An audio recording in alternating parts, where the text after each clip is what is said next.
This week's portion, Key Taytze, contains many commandments. In fact, contains more of the 613 mitzvot than any other Torah reading of the entire 54-portion cycle. I believe it contains 74 out of the 613 commands. That's a very high number, a very high percentage. Some of these we readily understand, but others are pretty obscure and pretty opaque. For example, why can't we plant a field with different species? That's called kilayim.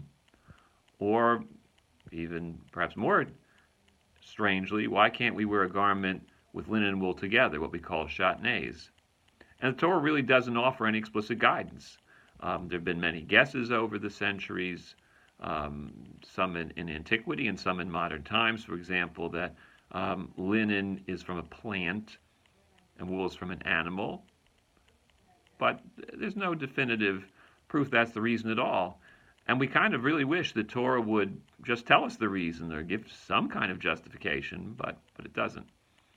But I'm reminded of a command which we read in last week's portion, Shoftim, and its explication in the Talmudic literature may help us understand maybe why the Torah doesn't give us a reason.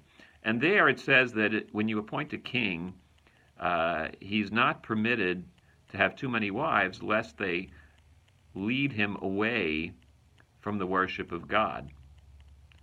And according to Talmud, in the Talmudic tractate Sanhedrin, Kaf Aleph Amud Bet 21b, it says that, well, Solomon, being the wisest of men, thought that he'd be able to carry this out. He said, well, I'll be able to have a giant harem, in contrast to what the Torah prescribes. But because I'm King Solomon, after all, I won't be led astray into foreign worship. That's really not how it worked out. It ended up that he did fall into the trap of idolatry. So, although I have no definitive proof, I suspect that sometimes the Torah doesn't tell us the reason, because it's afraid if it told us the reason, we might not observe it. We might use some rationalization to disregard what the words say.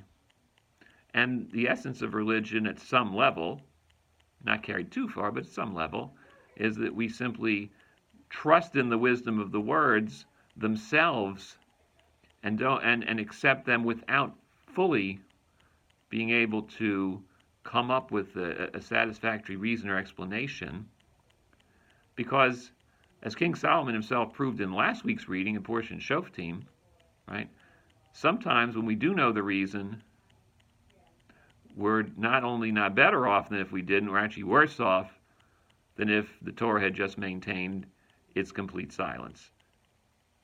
This is Rabbi Scott Hoffman, and this is the Torah Minute.